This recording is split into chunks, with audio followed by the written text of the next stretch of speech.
So we're here in Anglesey to try out the brand new M5. But to understand this car, you have to go way back to the 80s, to the original E28.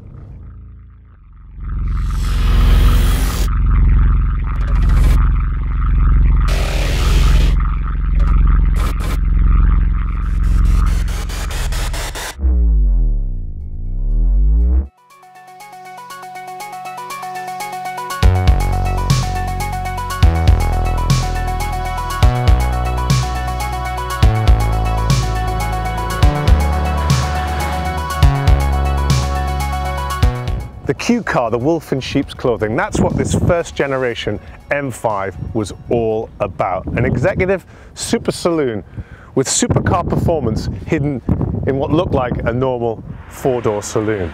And what you got to remember about this car is sort of defined a whole sort of subsection of cars really. I mean, we all know about hot hatches, we all know about sports cars and supercars, but the super saloon was a completely unknown genre in the early 80s until BMW came out with the M5. You then move on to the E34, still hand-built in small numbers, but it's got the 3.8 litre six-cylinder, biggest six-cylinder engine BMW have ever made. And this car started to introduce some electronics, some damping, some handling into the car.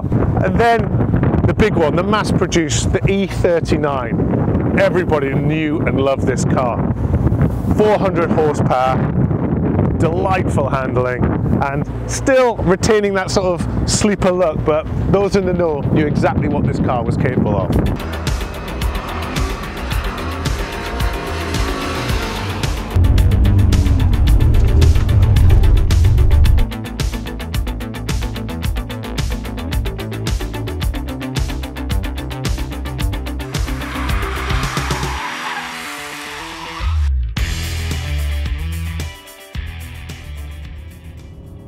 So after the big selling E39, BMW had something to prove yet again and had to move the car forward.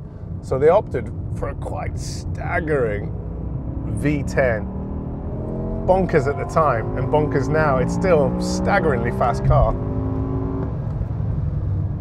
Now with the SMG gearbox, not a manual option, but wow, this thing is fast. I think the gearbox works really well. Some people don't like the way it's got a little bit of a bang to it and puts you in the back of your seat, but I quite like that. You know exactly what's going on with this car. And it's a brute. It's an absolute brute when you want it to be. And doesn't that engine sound amazing? Absolutely unbelievable. That V10, when it really fires up, just sounds spectacular.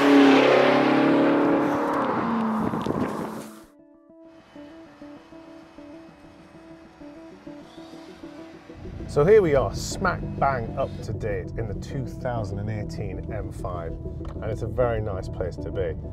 This car's come a long way in over 30 years. And in this car, as opposed to the E60, we're back to a V8 and a turbo, twin turbo V8. This car's done away with the SMG gearbox and gone back to a bit of an old torque converter, but it's not quite the slush boxes of old. These things operate so quickly now, and you can see them gear changes work incredibly well for what is a torque converter gearbox. But don't be fooled, this thing is mega quick. The big thing about the new M5 is it's four-wheel drive. Now before there's too much hand-wringing and gnashing of teeth, you have got a button that sets it back to good old rear wheel, two-wheel drive for all the purists out there who were worried. But you know, this car has got so much horsepower, you have to be a brave man and a skilled man to put that two-wheel drive into operation, certainly in anything but the best conditions.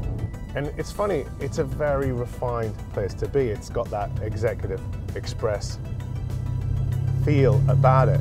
And it's quite interesting that BMW, probably compared to its rivals, is now probably the most refined car if you compare it to, say, a C63 Mercedes or maybe a V8 Jaguar, which tend to be more and more raucous these days. And they've definitely, in the styling, gone to that subtle look, whether you like it or not. I prefer that wolf in sheep's clothing, as opposed to something that's a little bit too shouty. So it works for me. Other people might feel like if they're paying M5 money, they want to have something that looks a bit more sporty. But certainly on the inside, you've got these nice little natty touches, these M Sport seat belts here, and you've got these two preset manual settings on the steering wheel. And that's if you want to prefigure anything in the car, you can set it up and quickly get to that setting by pressing one of these two buttons with your thumb, which is a nice little touch. And BMW have got something they call the Central Intelligence Unit, which controls the car and the inputs you're putting in. And for the most part, this is still a rear-wheel drive car. The front wheels only kick in when you need that extra traction up front. And it's very intuitive, you hardly notice it when you're driving the car. And it's just incredibly capable at covering ground quickly. So there we have it, the new 2018 BMW M5. Appreciated in its own right, it's an outstanding, clever car. But when you look back at its heritage and bloodline, it becomes that little bit more desirable.